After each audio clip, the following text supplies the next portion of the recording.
This is Renelle, and welcome to Quality Hang with Rod Brooks and friends. And here he is now, your host, my main man, Rod Brooks. Thank you very much, Renelle. I am Rod Brooks, and welcome everyone to Quality Hang. As always, I'm joined in this broadcasting adventure by my friend, your friend, my partner in crime, the co-host of Quality Hang. He is Marcus Osborne. What up, dog? How you doing? What's happening, man? Chilling on a Thursday night. Thinking about what could have been. What do you mean? Well, I got to a conversation with a friend of mine today, and we talked about just like careers and stuff. Mm-hmm. And one of the things that I wish I could have done more of is write. Like I wish I could. I don't know if we ever talked about this, but at my core, I'm a writer. Like that's my base for everything is writing. So I always expected to do more of that than broadcasting. I ended up as a broadcaster, but writing is my thing. And I'd love to have been a sports columnist, or I did movie reviews and I did music reviews for the Oakland Tribune for a couple of years, which is cool, but you couldn't really like get your shit off when you're doing like, you know what I'm saying? When you do, I got four. You can give your opinion, but you're not supposed to make a review about yourself, right? Yeah, you can't get into it. Right. I mean, I'm sitting here reviewing Ludacris and Too Short and Harry Connick Jr., which is fun, but you basically get like one column. But that one column I had to review like 4 CDs at a time, so you don't really get loose like you can as a sports columnist, you know? Yeah, for sure. You know, it's funny. We sort of had the opposite ambitions. Writing always intimidated me. I'm very comfortable in front of a microphone. I'm very comfortable and always have been in front of cameras. Writing, the thing about writing, what intimidated me about it is not that I couldn't do it, but just the personal nature of writing. You know what I mean? It seems like, and maybe this is a terrible metaphor, but like it's it's the difference between shooting someone and stabbing someone. Both are weapons of destruction. But when you shoot somebody, it's a lot less personal. You just kind of bah. Not that I've ever shot anybody or stabbed anybody. This is just what I'm imagining in my head. But when you stab somebody, like it's more close, right? You just kind of get in, you jug them. Writing intimidated me from that standpoint because it just felt, again, so personal. And growing up, we being, kids of the 70s, 80s, and 90s, the written word was very important, and newspapers were important, and magazines were important, and those people who commanded your attention with the written word, they were so good at it. And I never felt like I could get anywhere near that. And I mean, I guess the best way to put it is I was just afraid to do it, because a good writer it used to be anyway, it used to be gold. Bad writing will almost piss you off, So I was just like, all of that is, and I know I'm in my own head about it. I was in my own head about it. So yeah, right. So when it was kind of time to decide, when I was in college, okay, now which way do you want to go? Now, kids, this is back when a future in journalism meant that you actually had a future in journalism and you could go in different directions. Nowadays, that's as dead as Napoleon. But back in the late 1900s, when it came time for me to decide, did I want to write, or did I want to talk, or did I want to be in front of a camera? It was easy for me to not make the decision to be a writer because I guess I did it. I still do. I guess I felt like I could never be up to that standard of being a good or a great writer. And same thing with play-by-play. Never, ever, ever in my life considered doing play-by-play because, again, those people are damn good at their jobs. And again, that's another very personal thing. Yeah. Great play-by-play is transcendent. Bad play-by-play literally pisses people off. And I'm like, you know what? I don't think I want to do that. Yeah, dude. That's a good point. I love people who play-by-play. I would love to be able to do, but I just can't. I know that I can't do that. It's a skill set. It's a muscle that you have to develop. You have to hone it, and you have to maintain it. Those are truly gifted people. You know, the thing that I would love to have, writing would have been great. I still love radio. I still like broadcasts. I still like audio. Yep. It's weird. Radio people, we always will love radio. Yes. Yeah. Even if radio doesn't love us back, we always love radio. Yeah. Yeah. And you're 100% correct. TV will pay you, but radio is where your love is. Yeah, yeah, and that's another thing. It's personal. When people decide, and this is, I think, similar, even though of course there's a visual component to what we do now here on Quality Hang. But when people decide that they want to listen to you, again, it's a personal thing because listening is an active. You have to be an active participant. Yeah, man. You can hear something, but that's just know it. When you're listening to something, that means not only are you actually taking it in, auditorily, but you're also actually discerning what's being said. You're allowing, in essence, someone to put their voice in your head. And when there is a person or an audience that allows you to do that, I have always held that in very high regard, because people could very easily tune you out and turn you off. And when people don't do that, I just, in my career then and still now, I'm eternally grateful for people who are literally cool with listening to what I have to say. On purpose. On purpose. Yeah. Actively seeking it out or being excited that it's going to come on at a certain time, Mondays and Thursdays at 8:00 here on YouTube, X, and other social media channels. So but you know what though? I think we did okay. I think we made the right decisions, or we didn't make too many wrong decisions. I think we did okay. No complaint. No complaint. I think we did all right. I think other people would be envious of some of the things we've been able to see and do and say. Yeah. I have a wall in front of me of press passes from various sports and over the course of my career, and I've done some pretty cool stuff. I've thought about maybe rearranging the room and putting all the press passes and ticket stubs from concerts and stuff I've seen, putting them on this wall behind me and moving all the trail maps and putting them on the other wall. That just takes some effort, and clearly effort I don't want to do. I just talk about it. I don't want to do it. But every time I look at this wall of press passes, I think, you know what? Pretty cool. That 10-year-old kid that kind of had an idea he wanted to do cover sports for a living, or be involved in sports media for a living without even knowing exactly what sports media was. If 10-year-old me could see this wall, 10-year-old me would be like, that's pretty cool though, man. So I think we did all right. We did okay. You ever see somebody, this happens to me a lot now, I'll see somebody or somebody be talking about somebody, I'm like, I interviewed that person. Like I interviewed that. I mean, wow, that's a trip. Yeah. I'll be watching television and be like, oh, I interviewed that person.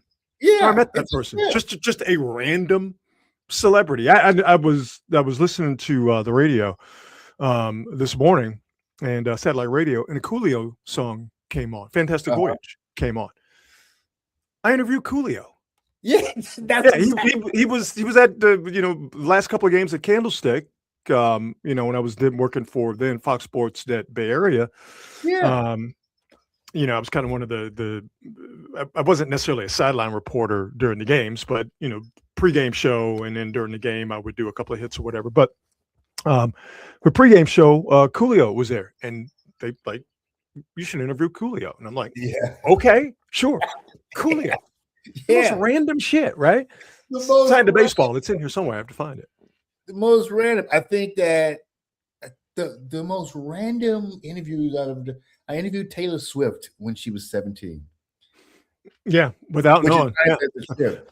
I interviewed Kelly Clarkson when she was 22. Bob and I interviewed Tom Brady not too long after he got drafted, famously in the 6th round, coming out of Michigan by the Patriots. Bob knew Tom, being San Mateo folks, and Tom went to Sarah, where Bob Fitzgerald went to high school. So that was our end. But yeah, we interviewed Tom Brady, and we remember, talking to him, and like, oh, hey man, don't forget us, if you hit the big time.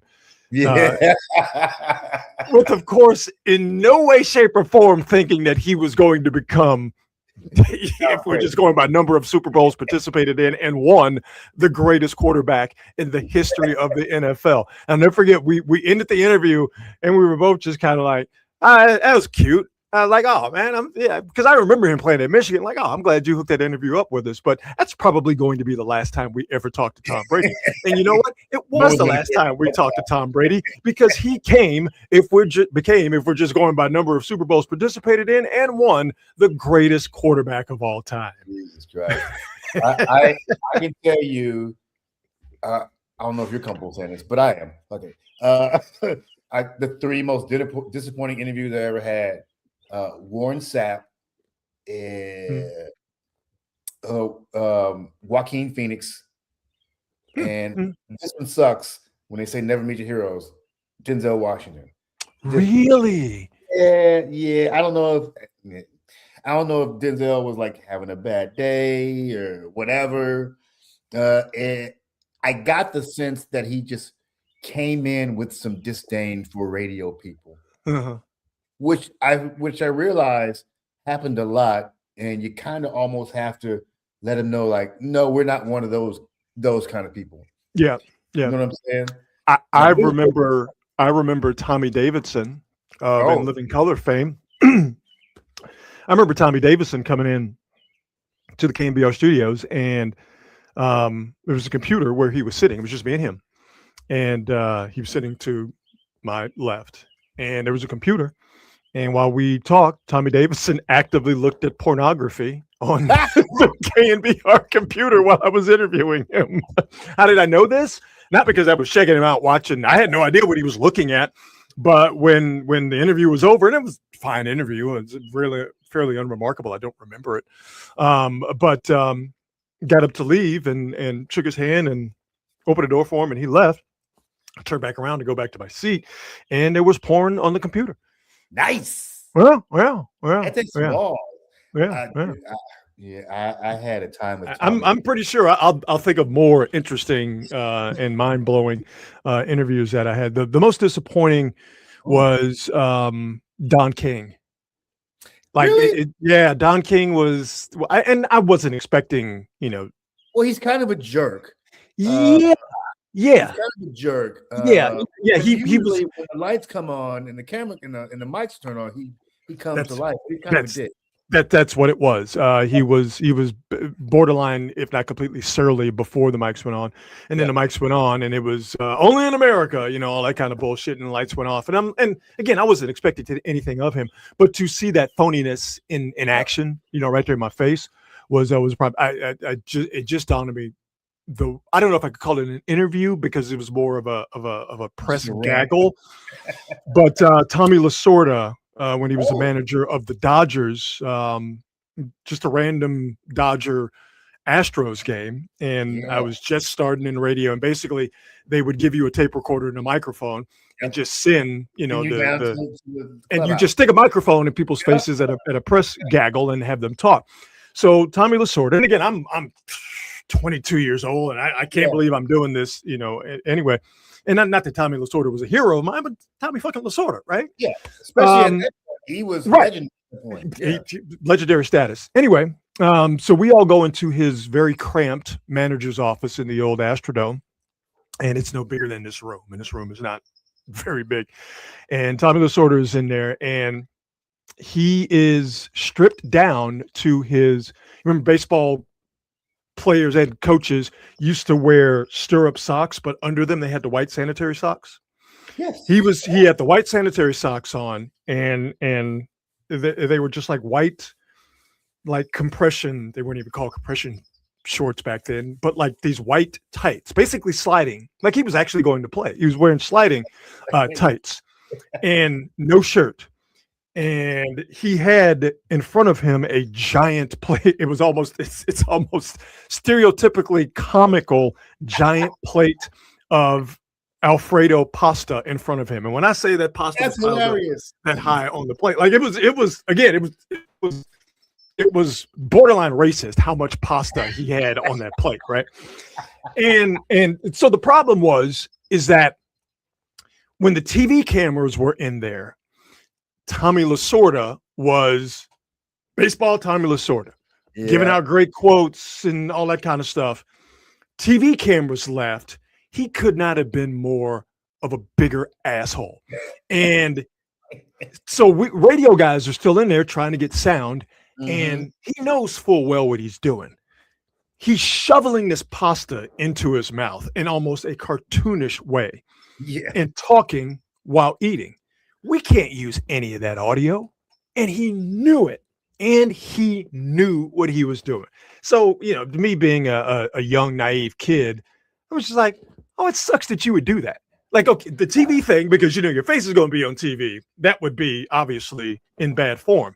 But when the cameras leave, now you don't give a shit. And now you're being disrespectful to me and the other radio guys who just simply try to do our jobs. So from that point on, it was always F the Dodgers. But from that point on, it was always F the Dodgers and Tommy Lasorda. So when Tommy Lasorda went ass over tea kettle in that All-Star game in Seattle where he fell down, did I enjoy it? Yes. Classic.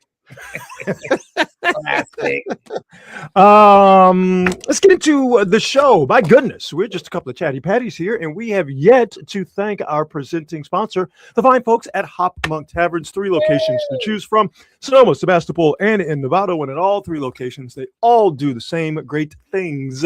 Things plural.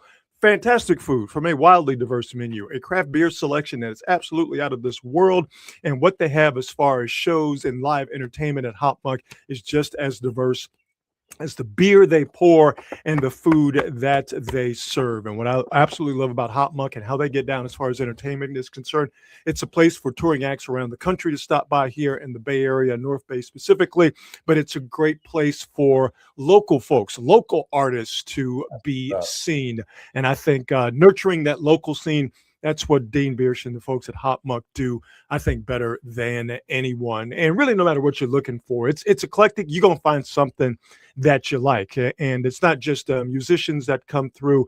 They have open mic comedy nights, country line dancing nights, trivia nights. Anything you're looking for, you can find it at all 3 Hop Monk locations as far as live entertainment is concerned. So to see what they have coming up and at their venues, check them out online at hopmonk.com. Nowadays, probably the best thing to do is follow them on all relevant social media platforms, but you cannot go wrong by stopping by one of the 3 fine Hop Monk locations in Sonoma, Sebastopol, and in Novato. All right, let's get into it.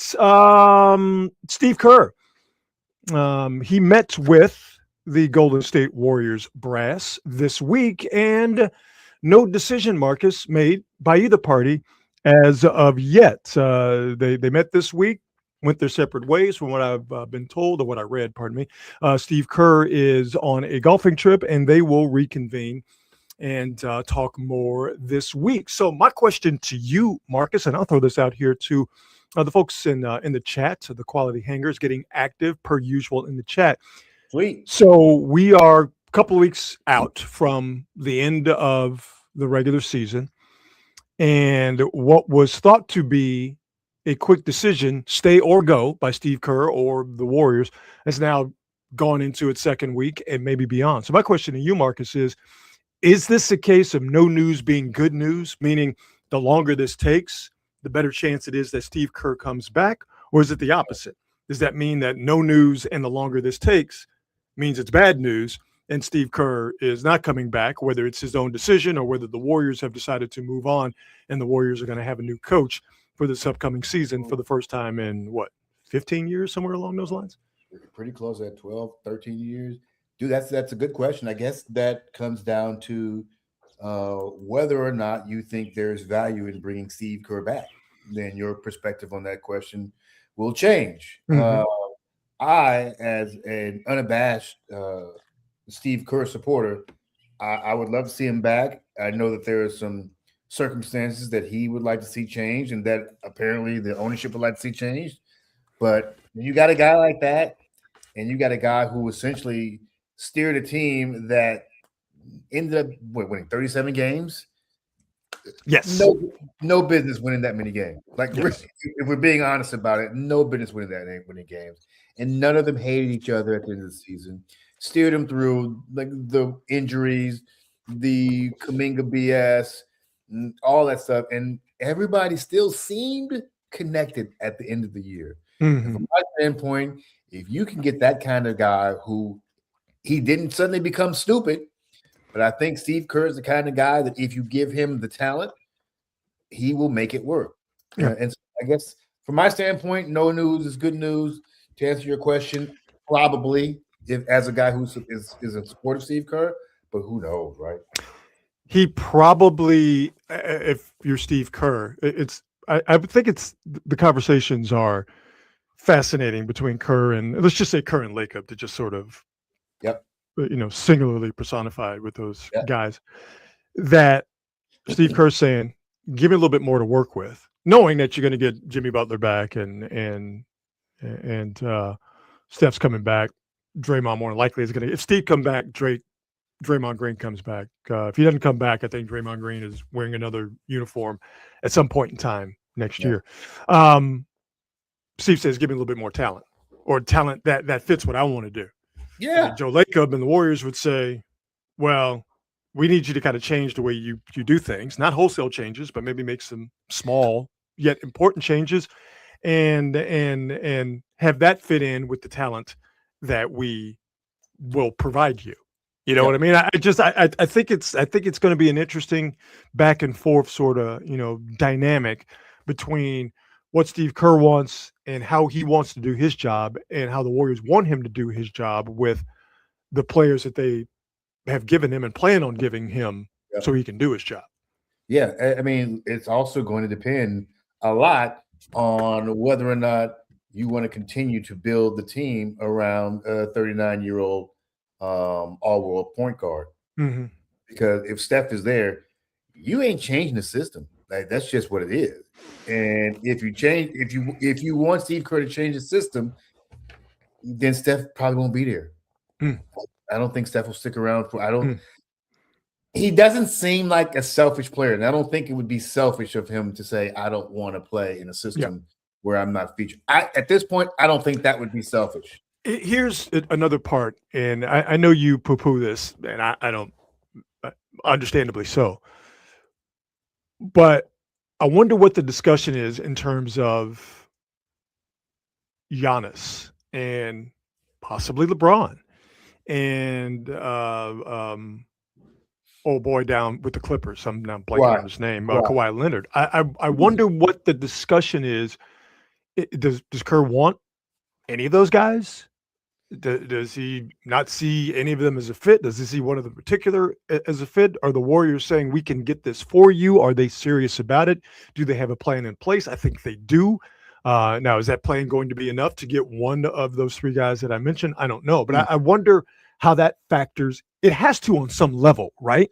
To be a part of the discussion, because whether it happens or not, or whether it's good for the team or not, I think anyone who pays attention to the Warriors and the NBA, full well that Joe Lacob is desirous to get one of those guys, maybe one more than the other. And I think that one more than the other has been, right?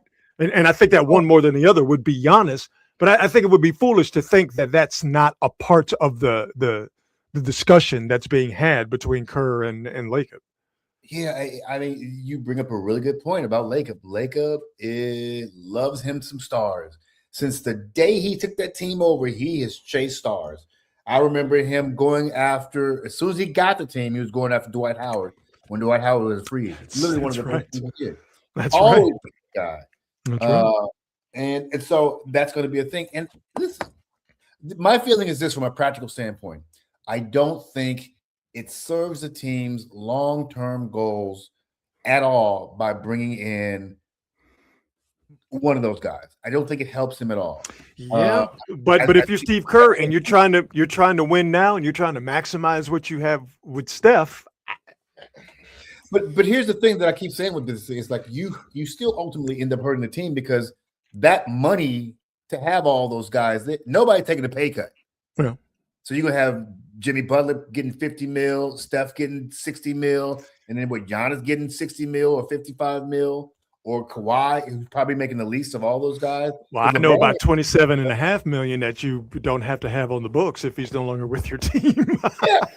You can even get rid of Draymond, but he's only 27 million. You still got these guys. Each one of those guys is making twice as much as Draymond, which means you're hampered by the salary cap, and you don't have the pieces to fill up around those guys. Yeah, but and all these guys are injured regularly. Yeah, all of them. Oh, yeah. How many games did Giannis play this year or in the last 2 years? Well, but I think this year was real funky because of just how the Bucks spiraled. At the end, 100%. It seemed he wanted to play, but they didn't want him to play, and all sorts of. He's still injured nonsense. a lot, like the past 2 years. He's missed a lot of games. Yeah, but I'll take an injured Giannis over. Put it this way: an injured Giannis over injured Kristaps Porzingis. And obviously they're not the same caliber of player, but of course, I think that if this is going to be the last swing at going deep in the playoffs and the remote chance of getting to the finals and winning the finals, I would take the chance. Me personally, I would take the chance on LeBron, not so much, but Giannis and Kawhi. I'd take the chance on one of those two guys and filling out my roster, on the fringes with whatever I can afford, and just saying come with me. Because again, you only have a couple of more years of Steph left, just in terms of playing at a high level. Steve Kerr, if he does come back in this hypothetical scenario, is probably going to only be there for 3 years, however the length of time that Steph is there. So for me, I would do sort of the all-in thing, knowing that Joe Lacob is desirous to do the superstar sort of all-in thing. I would do that all-in thing and just be like, let's rock. Let's see how this works. I just think they do nothing, but that's not, those players aren't going to get them a championship. I don't, they but not, I mean, but okay, but what's, and let me just say this. My big issue with that is we are prolonging the inevitable for something that's nothing but a gigantic maybe if we get lucky.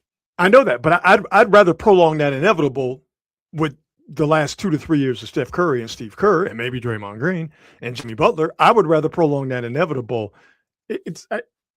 I'm okay with me personally. I'm okay with kicking that can down the road. I understand what you said. You got to get younger. You got to get cheaper. And, everybody wants athletic wings, but those are hard to get. Ain't nobody giving them away. But if you have a chance to get a difference maker, and Giannis and Kawhi and LeBron to a lesser degree, but still a difference maker, if you have a chance to get a difference maker and maximize the end of this run, the end of the road, me personally, I would do it. But again, it ain't my team. Yeah, so I'm not thinking about the future because the future don't concern me because it ain't my team. And I wouldn't be mad about those guys being there. I mean, I feel like having Jimmy Butler, Steph Curry, Draymond Green, and Kristaps, and then filling it around, I think that's a team that's going to be fairly pretty good if everybody's healthy. That's going to be a pretty good team no matter what. I just think about what the fuck are you going to have to give up? More draft picks? They can't afford. They can't keep affording to do that. They don't have the money. I just feel like it's. But again, that's why it's so easy for me to say because it ain't my team, they ain't my draft picks. Give them away. You know what? If Steph Curry was younger, then I'd be like, yeah. No, I get it. I understand what you're saying. So again, the scuttlebutt is that Kerr and the Warriors will meet again next week, and a decision should be coming after that. And I think Antonio brings up the best point. If Steve wasn't coming, you think he would have made his choice known by now. I subscribe to that theory, but until we know, we don't know. I mean, that's just where we are at this point. Let's get to the NBA playoffs that are hot as fish grease at this point. Man, tonight, woo, boy. Let me tell you something. I've seen a lot of basketball. I've seen a lot of stuff. I've never seen, no one has seen it, what the Hawks put forth in front of women and children here in the great United States of America. The Hawks had a 2-1 series lead against the New York Knicks. They lost 3 straight games. Each loss worse than the last. And this last loss that finished off the series and have sent the Hawks to the dustbin of this season and has propelled the Knicks to the Eastern Conference semifinals. This loss was the worst. Literally the worst. The Hawks got Peter rolled tonight. 140-89. Yeah. With my public school math, that's 51 points. And let me tell you something. If you see the game, the final score does not indicate how bad it was. I didn't know it was this bad. It was 40-15 after the first quarter. So not only did the Hawks let the Knicks, who are playing excellent basketball, let the Knicks crack open a 40 on him in the first quarter of an elimination game at home, the Hawks scored 15 American points in an NBA playoff closeout basketball game. It was 83-36 at the half. Goodness. That's the largest halftime lead in playoff history. At one point in the third quarter, the deficit ballooned to 61 points. That's the largest lead in NBA playoff history. The Atlanta Hawks, Marcus, went out like Willie Lump-Lump. I was certain that since the Hawks have the greatest difference maker in the history of basketball, settle down, that this was a foregone conclusion that they'd sail on into the semis. That's just me. Now, I don't personally believe that a 6th or 7th man is that big a difference maker, but I've been wrong before. Marcus, of course, referencing Jonathan Kuminga, who was a minus 40. If plus minus is your thing. Damn, was minus 40. I All the Hawks. Game, by the way. Well, you didn't miss anything but a right ass kicking.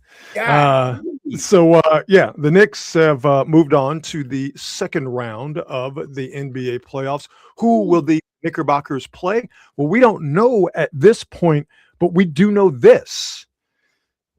The saxophones are getting louder for the Boston Celtics. This is crazy. Boston Celtics had a 3-1 lead. This is crazy. Had a closeout game 5 at the crib and biffed it. And they biffed game 6 tonight in Philly. 113-97. What was a 3-1 series lead for the Boston Celtics is now a winner go home. Game 7 coming up this weekend. Joel Embiid, since he's come back, giving him all sorts of hell. Embiid had 33 points in game 5, 19 and 10 tonight. But here's the thing with the Celtics. They are, as great as Jason Tatum's comeback has been, as well as Jaylen Brown has played. Yeah. The Celtics are, we just going to jack up a bunch of threes. And when they go in, we're damn near unbeatable. When they don't go in, they don't win. Now, check this out. Game 1, Celtics win it. They shot 16-44 from 3, 36%. Take that.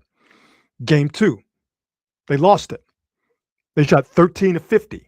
They took 53s in that game. They shot 13-50 for a robust 26%. Game 3, they won it.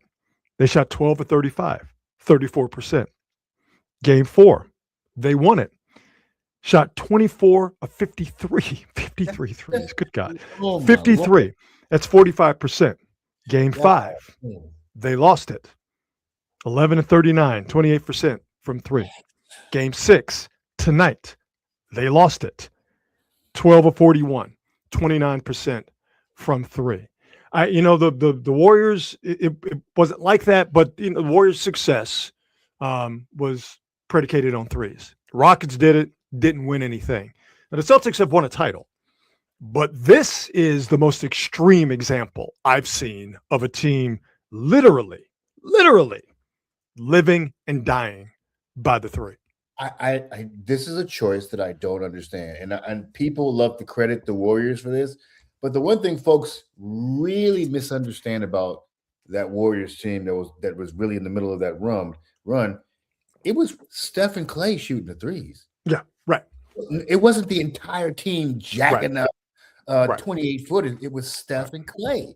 It wasn't their entire get down. They were just good at it, and which, of course, with those two being, Steph's the greatest shooter of all time. Clay is on that list, and you could be, missing a couple of fingers, and he'd still, be in that group. Yeah.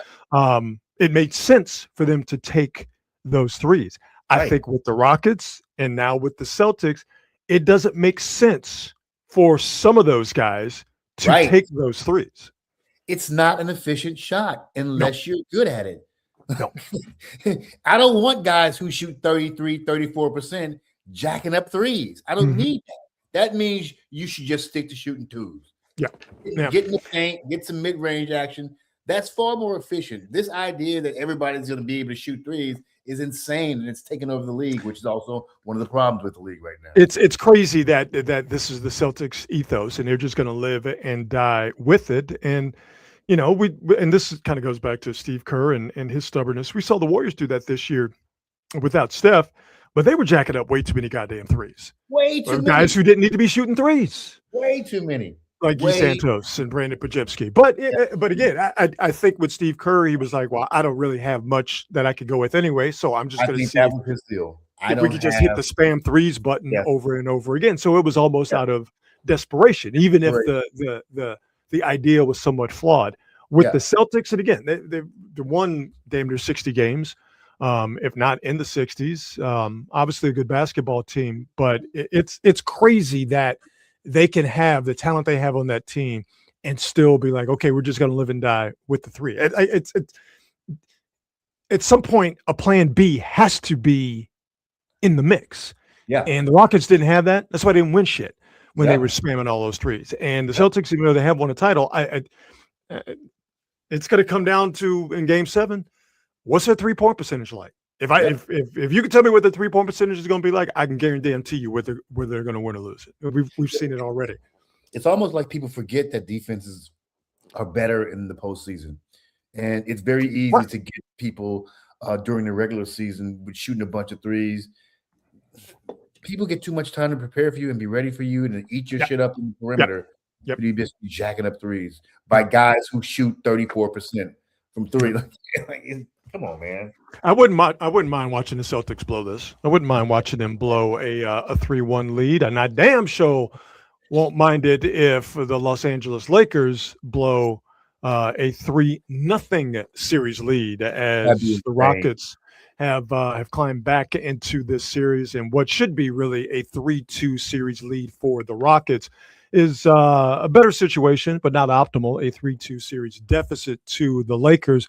But you can clearly see that the Lakers are I don't know if shook is the word, but I think they realize that they are in trouble and might be, to a certain extent, Marcus, powerless to do anything about it. I mean, if the Rockets could have found a way to not blow a 6-point lead in less than the shot clock's length of time, we'd be talking about the Lakers being on the verge of getting kicked out of the playoffs. And what do they do with LeBron?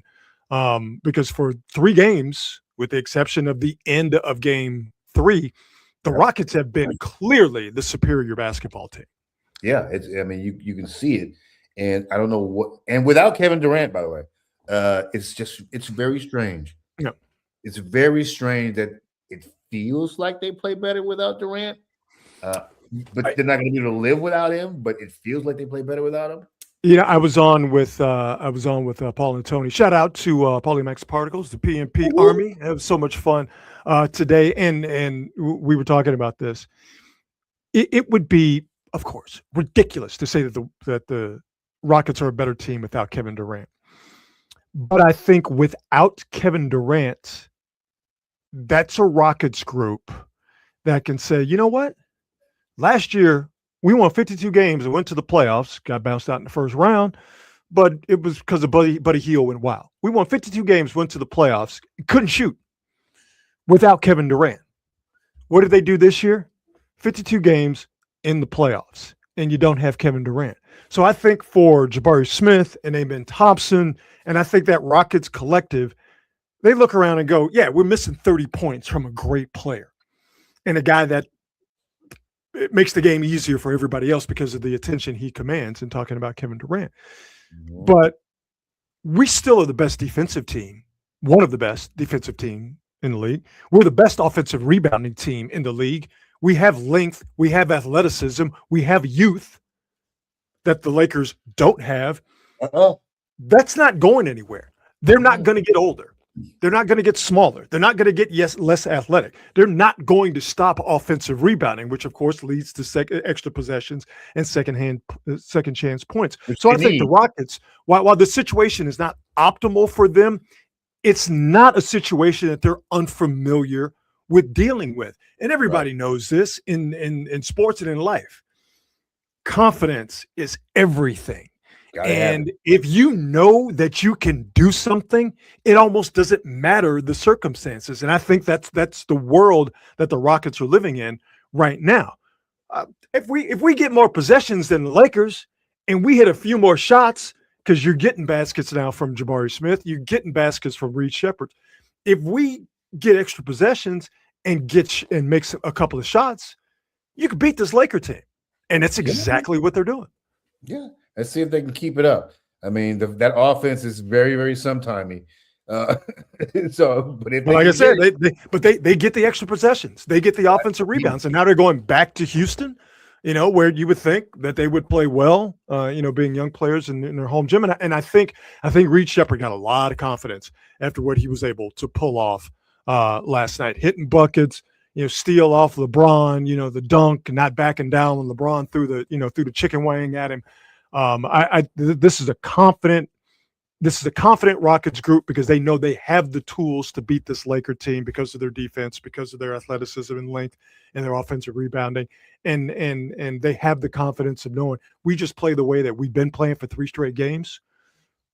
We can win this thing in 7, no matter where it's played. Of course, it's going to be in LA. Yeah, for sure. I mean, this is kind of a show me what you got moment for Ime Udoka.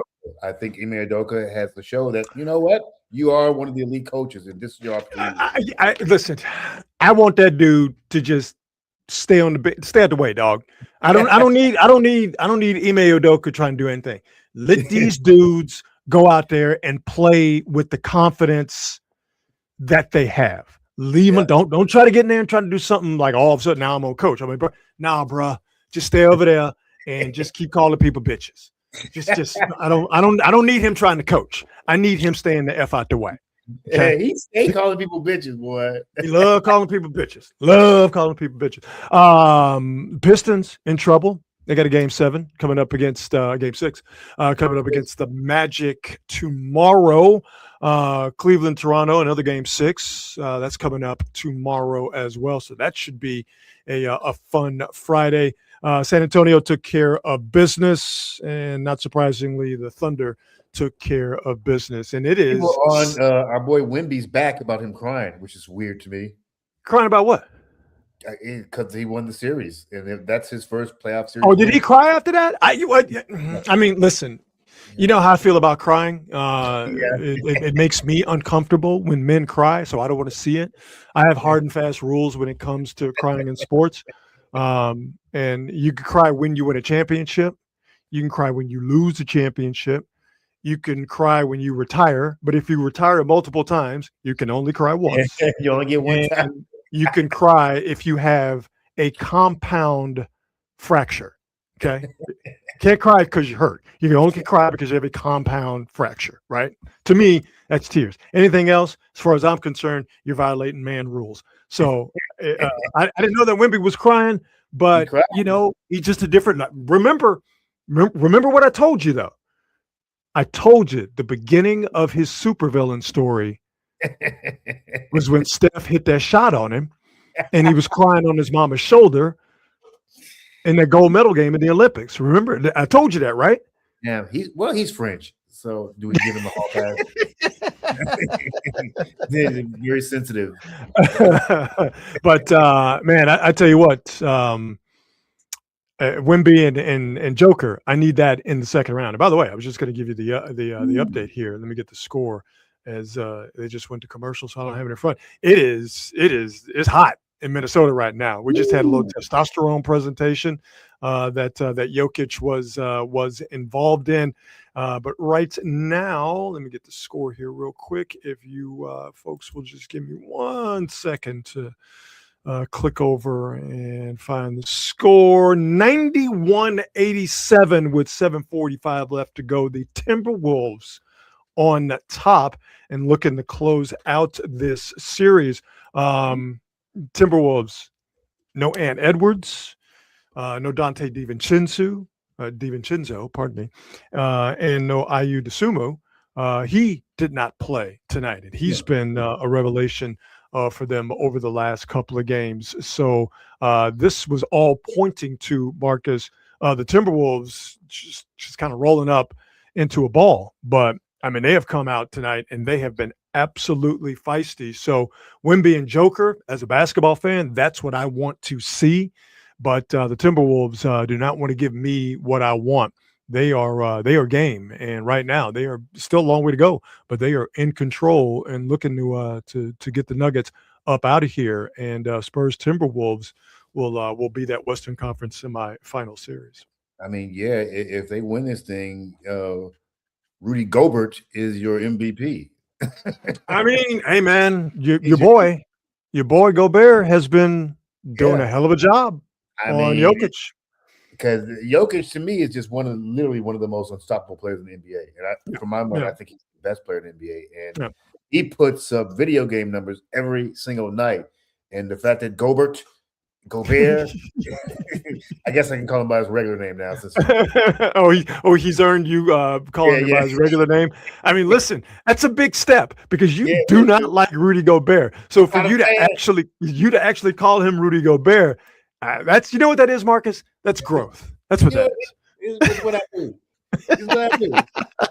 I'm willing to give the man his props, man. Anybody who can get there and go toe to toe with the Joker and for all intents and purposes, shut the dude down. I mean, it's not the scoring; it's everything else that Joker does that murders you. And Gobert has kept Joker from being the X factor. But here's what's been the problem for the Nuggets tonight. Jokic is slow in the first half, only had 9 points. Second half, he's got 18 points. He had 6 assists in the first half, 3 assists here in the second half. So Jokic is being more aggressive because he could see the sand, going through the hourglass. And he's the best player on that team. The problem for the Nuggets tonight is they're getting absolutely nothing out of Jamal Murray.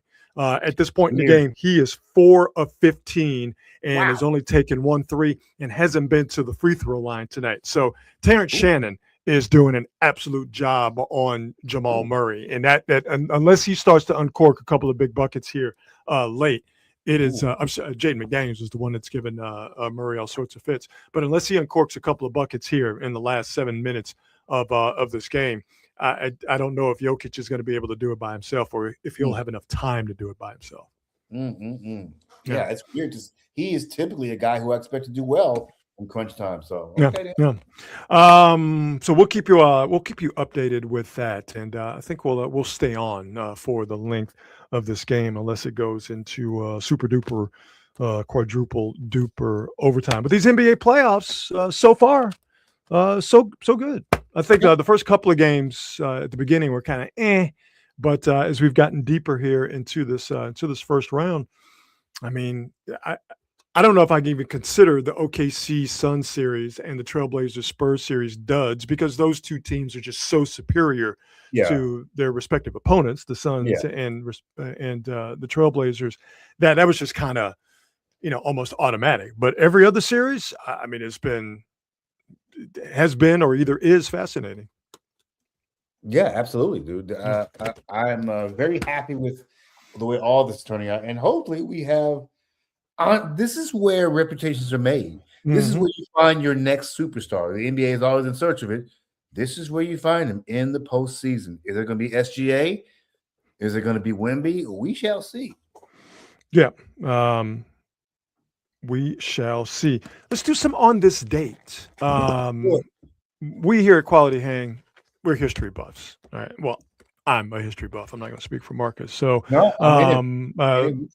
we have a just a history laden, not just sports history, but U.S. history laden on this date today. And I think that this first on this date, what happened on this date, April 30th, this is the deepest we've gone in the year that we've been doing Quality Hang, and we've been finishing the show with on this date. This is the deepest in history we've gone, but this is a big day because on this date, all the way back in 1803, for $15 million, the United States doubled the size of its young nation by completing the Louisiana Purchase.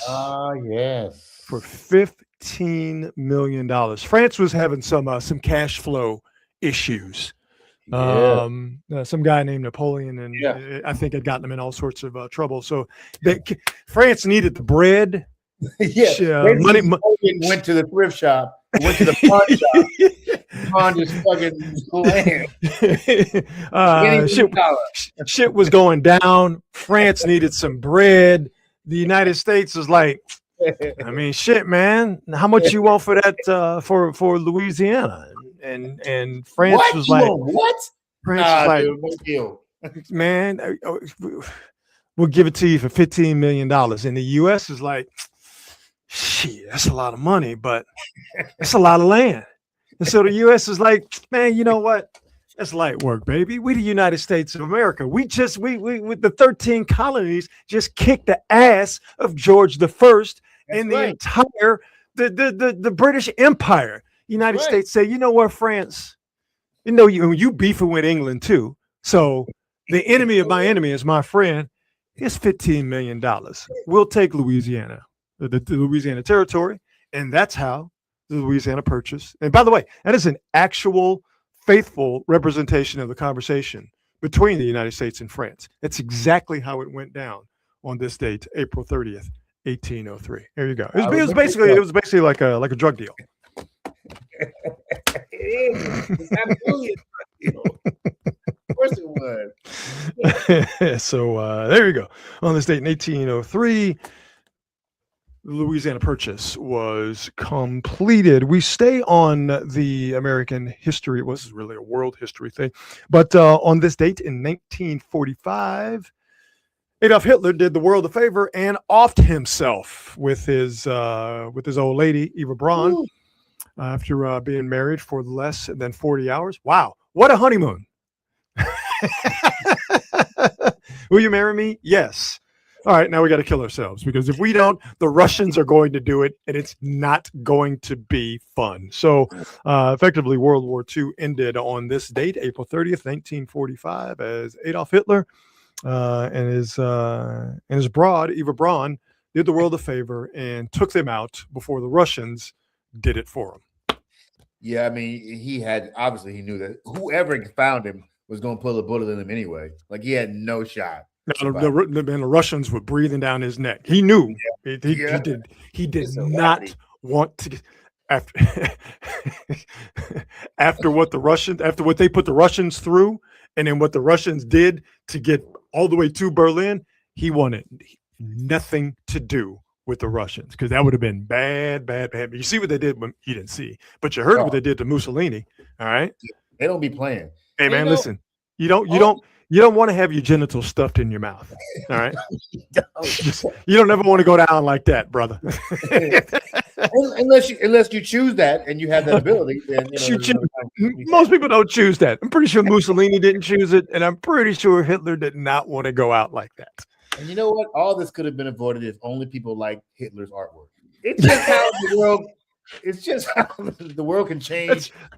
It's on one simple thing. That's like you hear people say, if I could go back in time, I would stop Hitler. I would kill Hitler. It's like you ain't got to get your hands dirty. All you got to do is go all the way back and buy a painting from him. Buy a painting. That's it.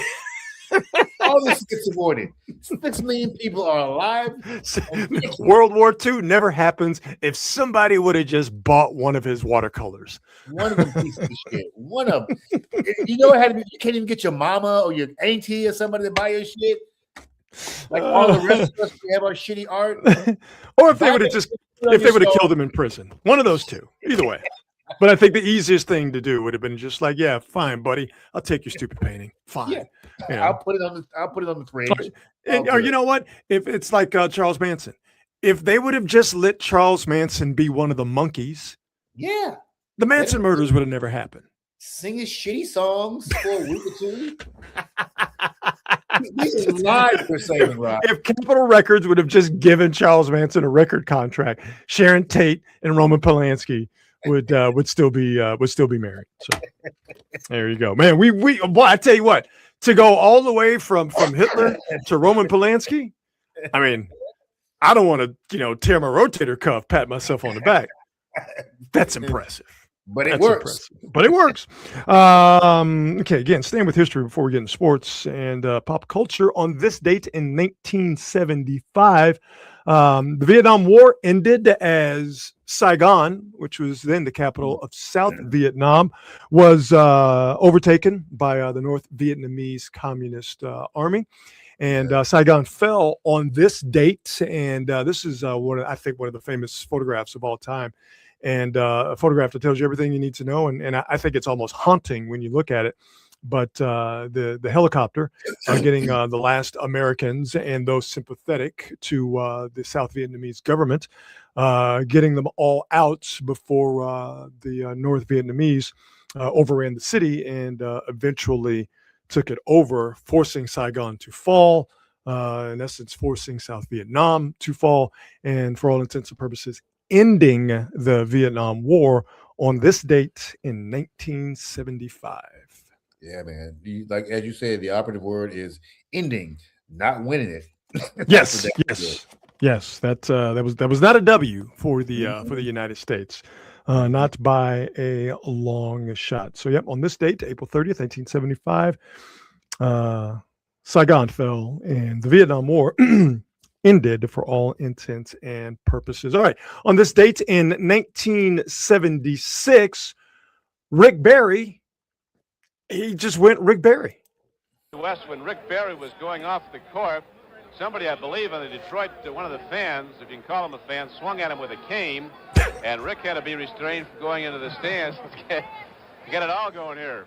Rick got a little bit upset by that last call, and we didn't see it on tape, but he really felt that he wasn't even involved in the play. He got very upset at Joe Gashue, and I think some of his players were rushing him off the court. As they did, some fan up in the stands didn't like his complaining very much, and they did take a swing at him. Of course, someone in Detroit would swing a cane at Rick Barry during Game 6 of the Western Conference semifinals. Let's be honest, it was a pimp. Natural interaction between a pimp and Rick Barry. Game 6 of the Western Conference semifinals between the Warriors and the Detroit Pistons. Rick Barry goes after a fan in the stands who supposedly swung a cane at him. Rick being Rick. It tickles me that little laugh that Jerry West had at the very beginning, because he can relate. Like, they're two sides of the same coin, Jerry and Rick. Yeah. Jerry's not as open about it, but the stories I've heard, they're pretty similar in terms of temperament. Very similar in terms of temperament. That's why he's laughing. He's like, I'd have done the same shit. Very, very similar. So on this date in 1976, Rick Barry goes, Rick Barry, come on, people, this is crazy. Goes after a fan in the stands in Detroit. They've been tripping at basketball games in Detroit for a long, long time, even before the malice in the palace. On this date in 1985, the greatest football player of all time got his name called. Fiscal 49ers select 16th pick in the first round. Wide receiver, Jerry Rice, Mississippi Valley.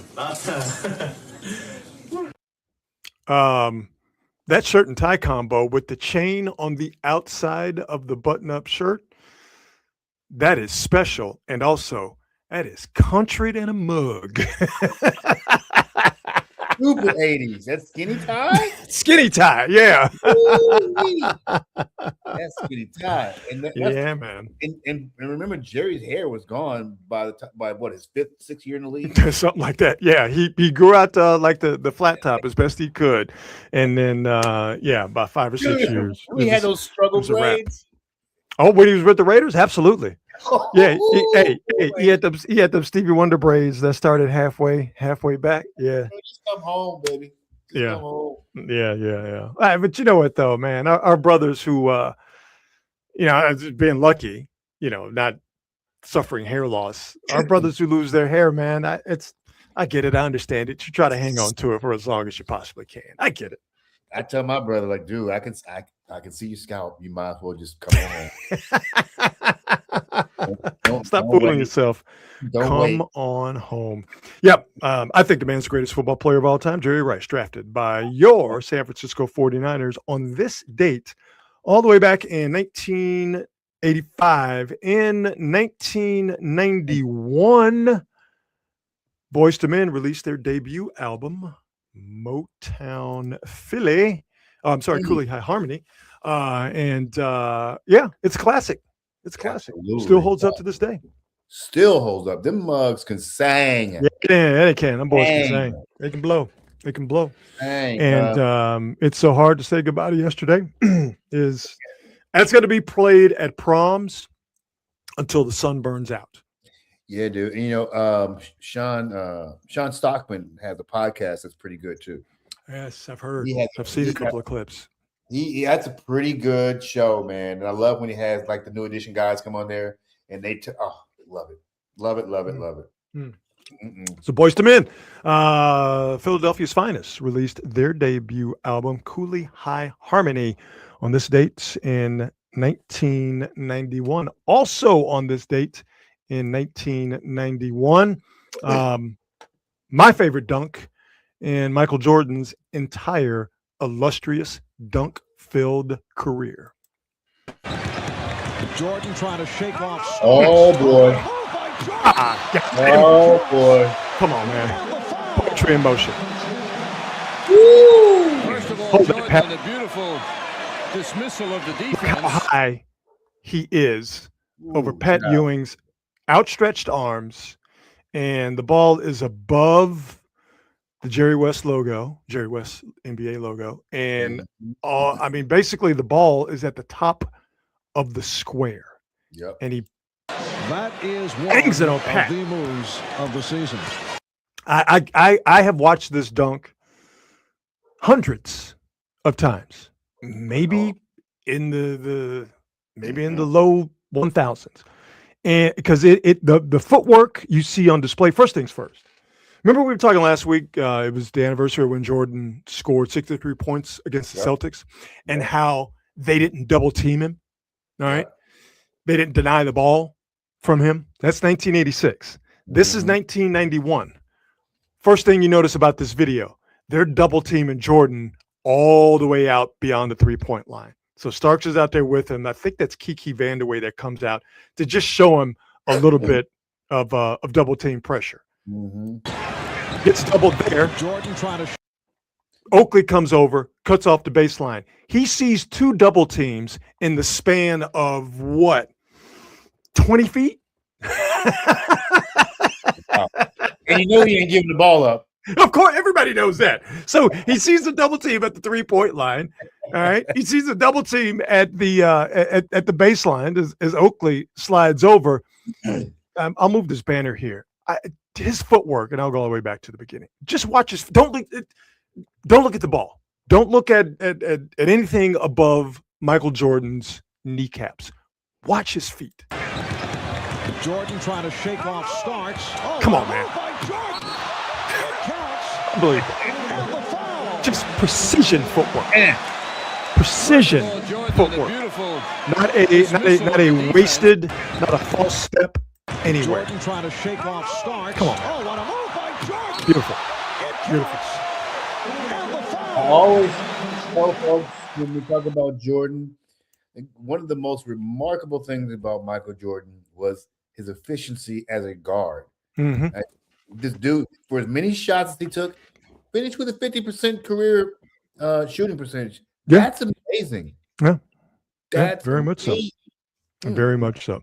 On this date, 1991, Michael Jordan tiptoes on the baseline and flushes one on Patrick Ewing. On this date in 1992. Let me interject real quick because yes, I don't please. know if you've heard this story.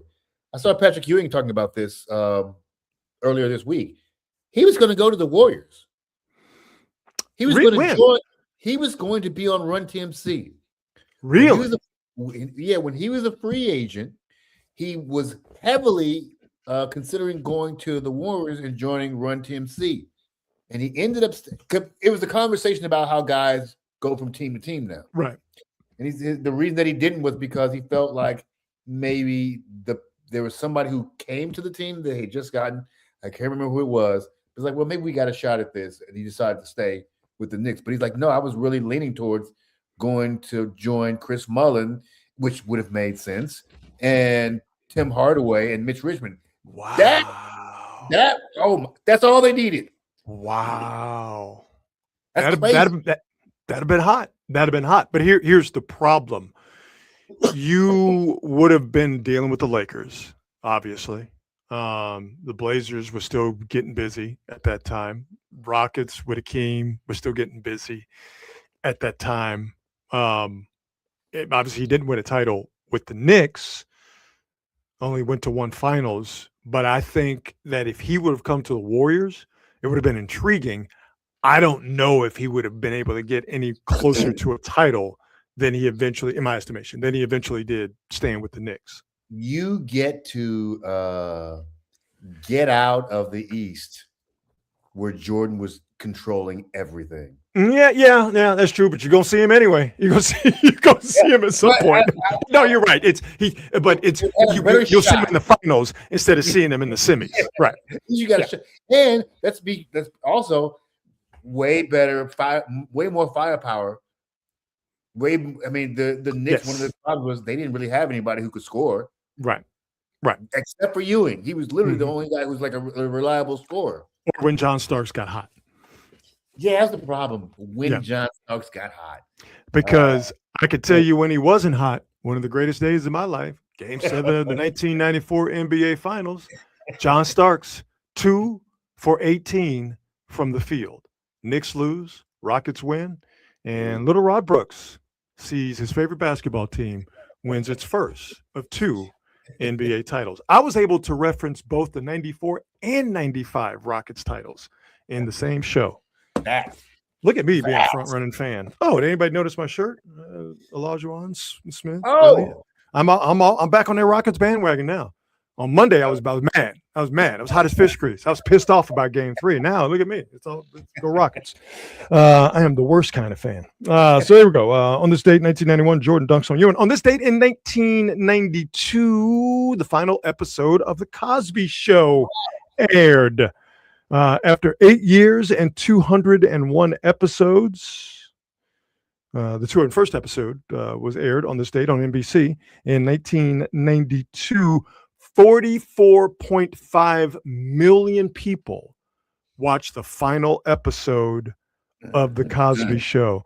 Do you want to know what significant historical event didn't start on this date, but was happening and raging on this date, Marcus, that maybe, and I don't think by much, maybe impacted the final viewing numbers of the final Cosby Show? Do you want to remember what happened today or was happening on this date? 1992? Yep. Started on April 29th. The Rodney King riots. Oh, shit. That's the Rodney King riots were happening because they started on April 29th. Yep. And were happening on this day. Went for 3 days. So, yeah, final episode of The Cosby Show aired. 44.5 million people watched it. Might have been more had Los Angeles not had its uprising, if you will. Right. There you go. Jeez, you know what? It was time. Like, I remember that last season of The Cosby Show. It was not enjoyable. Raven Simone was on there now. Yeah. And they tried to make her the focal. There's something about the precocious little kid character, that trope drives me crazy. So you didn't like Cousin Oliver on the Brady Bunch? You think he ruined the show? Ugh. I know that reference is damn near half a century old, but if you know it, you know it. Just think though, Bill Cosby was one of the most popular figures in American pop culture history. Wildly still successful television show coming to an end, and he was out there drugging and raping women. And for the most part, we had no idea. No idea. It's a damn shame. And what's like in hindsight, the irony of all of, and this is one of the things that turned me off to Cosby, was all his preaching, self-righteous bullshit. Yeah, like ugh. And you turn out to be a creeper, a motherfucking creeper. You could tell Eddie Murphy how to do his comedy. I mean, ugh. Yeah. What an asshole. But on this date in 1992, we were all sad to see America's Dad and the wildly successful Cosby Show, which ran again for 8 years, 201 episodes. And that 201st and final episode aired on this date in 1992. And we finish it up with two of the most disrespectful dunks in NBA history. Like that. Brought to you by one singular solitary man. Actually, one Rain Man. Oh, man. I know the Warriors are in this one. Yeah.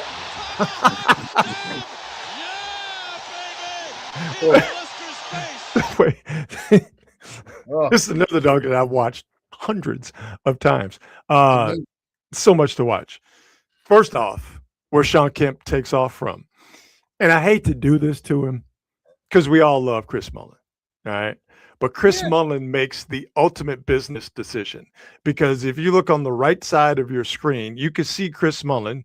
He's got his right foot in the paint and he's got his left foot out of the paint. So for a brief second, Chris Mullin thinks, as instinctively as a basketball player, I got to cut off the straight line drive to the basket. And then he realizes just as quickly, nah, I ain't doing that because it's Sean Kemp. Alton Lister, doing his job as the last line of defense, does not make the same business decision that Chris Mullin does, and Alton Lister gets disrespectfully double finger pointed at over and over again. Roll the tape and you'll see exactly what I mean. But first and foremost, watch Chris Mullin go, nah, I'm good.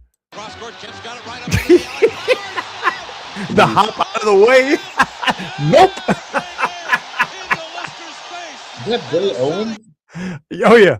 Wait, watch Chris Mullin hop out of the way. Wait a minute. Watch him hop out of the way. Oh, I didn't show it there. I'll run it back. Nope. The finger point's nasty. And I think this is in the playoffs. Yep.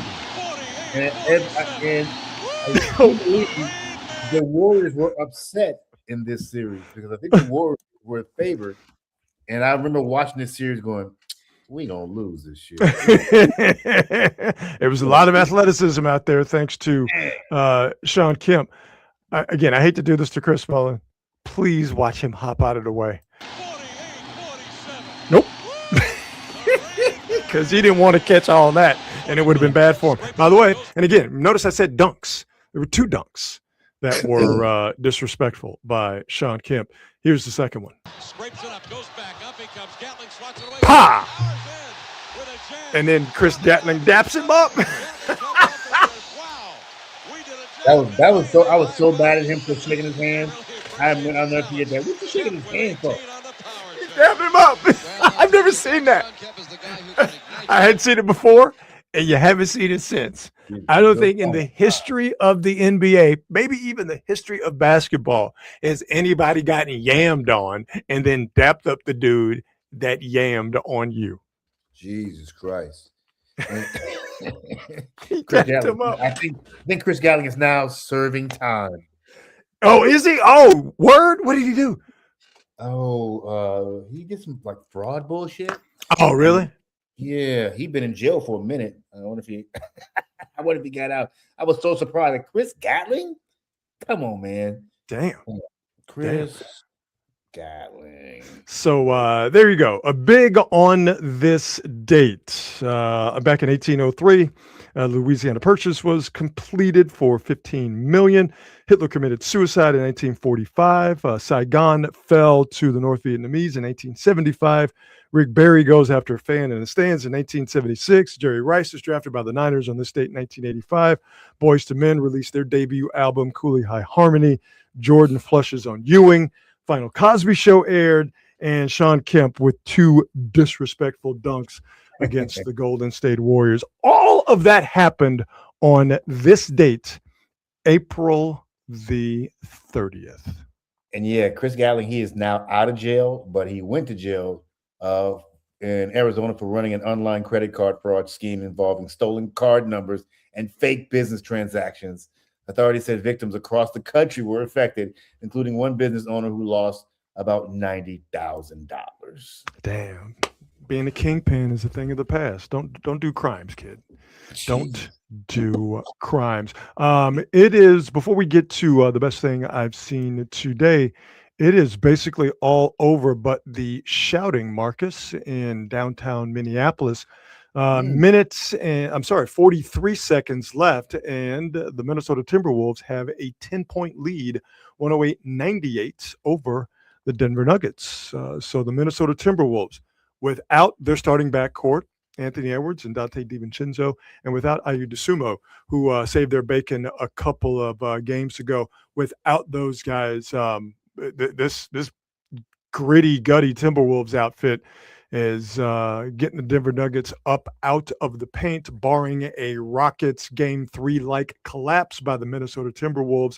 They will move on to the Western Conference playoff semifinals, and they will eventually face, I'm going to bring the graphic up here, they are going to face the San Antonio Spurs, or will they get the Thunder, because they're the lower seed. Yeah. I think, yeah. So it's going to be Thunder, Timberwolves, and Rockets and Spurs, or Rockets and Lakers. Yeah, I think that's how it's going to shake out. So Nuggets about to be up out of here. So another series is coming to an end. All right, here we go. Best thing I've seen today, and we'll get out of here. And we'll get to enjoy the evening and get our weekend started, and hopefully you folks out there as well. I spend a lot of time on the internet. I see a lot of things. And at least once a day, I see something that's the best thing I've seen today. And I share it with you in hopes that it becomes the best thing you will have seen today. I mean, I don't even think I need to give this any kind of fancy sort of setup. It's nuns in New York playing basketball.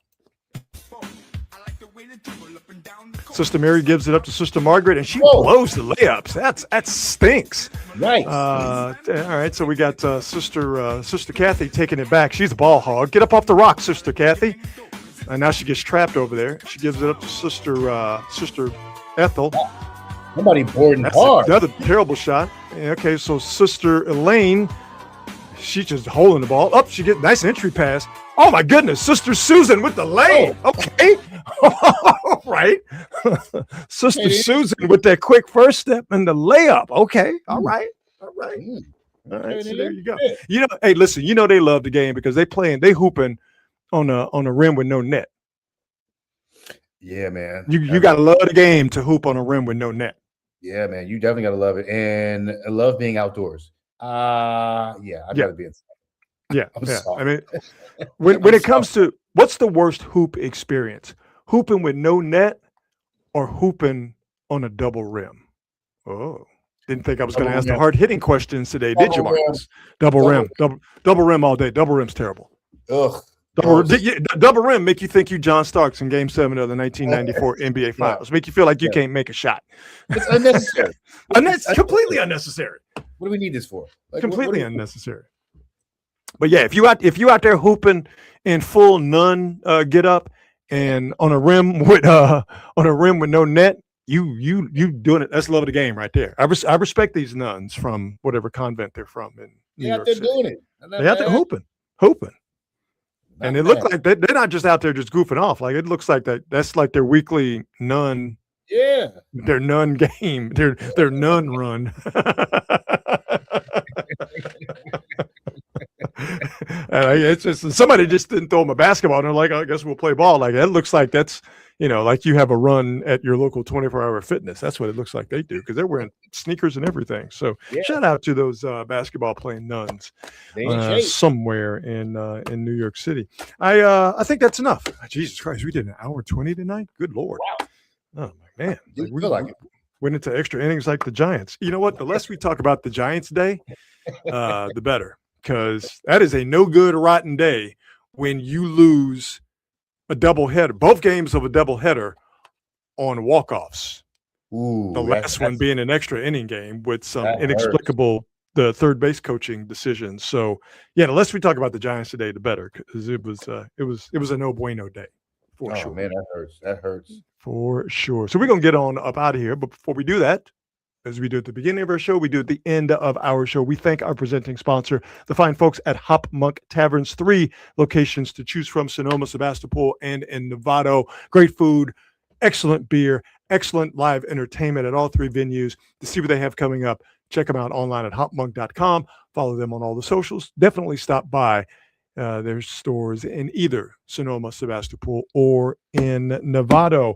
I think we're done. I think that's it. I think we covered everything, right? Minnesota is definitely going to lose. 25 seconds left. Still, they're now up by 8. So I don't think a collapse is going to happen. So, Marcus, I think we did the damn thing, my brother. like a ball. Like a boss. Absolutely. No show on Monday, so we'll reconvene. Maybe we'll throw a show at you on Tuesday. We will definitely be back next Thursday if we're unable to do a show on Tuesday. Have yourselves a fantastic weekend. To all of those of you in the chat, all the quality hangers, we always appreciate your support. We thank you for it. We will talk to you next week. Have yourselves a fantastic evening and a fantastic weekend. And as always, be good and be good at it. We'll see you. Bye.